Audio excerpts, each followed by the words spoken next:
Hello everyone and welcome back. This is a cross-posted story. This is from Reddit user Well-Hydrated Cactus. I like your name. Memories of a former neckbeard.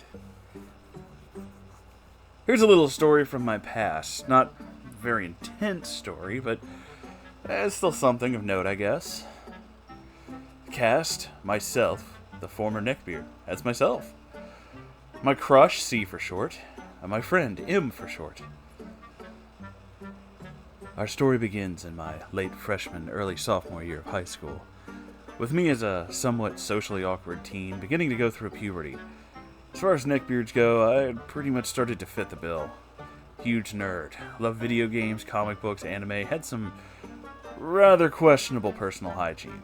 I was on the heavy side, a little bit of a greasy face, hair, a little bit of acne, the neckbeard beginning.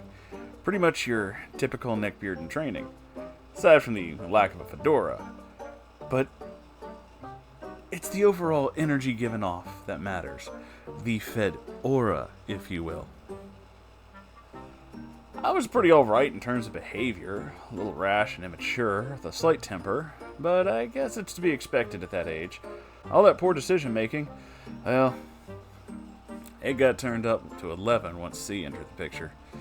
C being a good friend of mine at the time, and still to this day. She was small for her age, wore glasses, she also liked to draw, watch anime, cosplayed sometimes, and was even a gamer. Prime neckbeard bait. It was around this time that I started to have a crush on her, and this was only made worse by the fact that she and her boyfriend had recently broken up.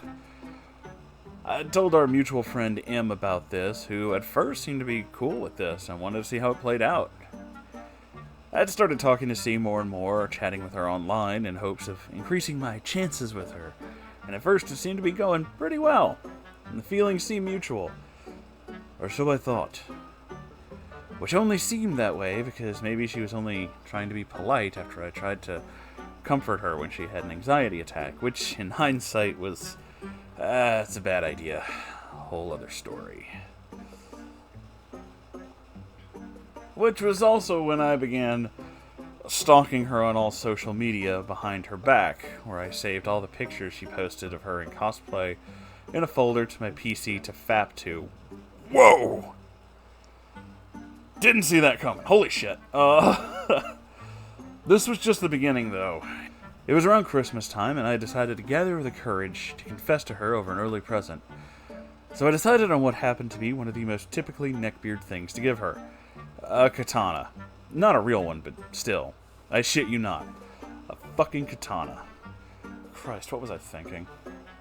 I wrapped my gift and stuck a letter confessing my feelings to her on it.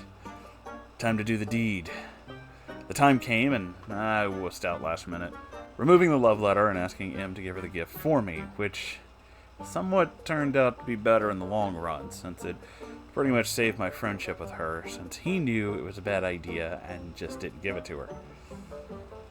Fast forward a couple of months, and I learned that C had a new boyfriend. Here's where things go slightly downhill. I come up with a plan to break them up and basically ask one of my friends to help me go along with it. Long story short, plan fails. And we're lucky it didn't backfire. If stalking her online wasn't enough, for some reason I began stalking her around the campus of our school. Ugh. My neckbeard transformation was almost complete.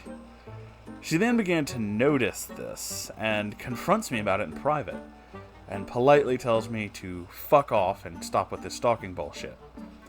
This was enough to make me realize what I was doing, which cleared my pubescent mind, and I then apologized. We patched things up after a while, and we're still good friends to this day. There's one positive thing to come from this, though. At the time, it inspired me to lose weight, to improve my hygiene, and take up a few hobbies. I started getting into fitness and never stopped after that. It at least helped me realize what I was passionate about, and I still have the same interests to this day. Wow. I'm actually glad that you got out of that and are actually doing much better now. Sometimes it takes that with the neckbeardery. Sometimes it just takes a swift kick in the pants to knock some sense. Sometimes it doesn't work. This is true. We know that. We hear these stories all the time, where even after they are confronted by their miladies, and said miladies tell them to quit being fucking creeps, it doesn't really stop them. But sometimes it does. Which is why I can never say one way or the other if confronting a neckbeard is a good or a bad idea. Because really, it's kind of 50-50. I mean, flip a coin, it may work either way. You may confront your neckbeard friend or acquaintance and be like, dude, she's not into you, and the reason you're not meeting totes hot girls is because, you know, you bathe once a month. And maybe that's the thing that they need to be like, oh shit, I never thought about it that way, but you're right. Or that could go in the complete opposite direction, and they just get mad at you and blame you for everything, and then stop talking to you, and this cycle just continues and continues and continues. That is what Moonhorse refers to as the Neckbeard Gambit. Because it could go either way, and you never know. You never truly know. Until it's too late. So, I can't tell you one way or another if confronting a neckbeard is actually going to help them. It obviously did in well-hydrated cactuses case, and I still really like your name.